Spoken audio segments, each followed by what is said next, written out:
hasiera ematen diogu, osoko bilkurari, lehenengo puntuarekin, aurreko osoko bilkurak eta onartzea, aprobación si procede el acta de sesión anterior, bidali ziren lau akta, iraila, urrikoa, azaroa eta bendukoak.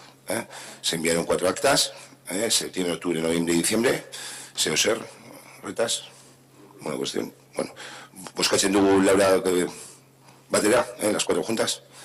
Vale, bozketa alde, onartutzat geratzen dira.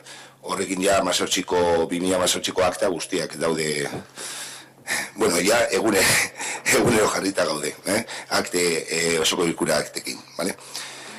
Ya estamos al día con las actas.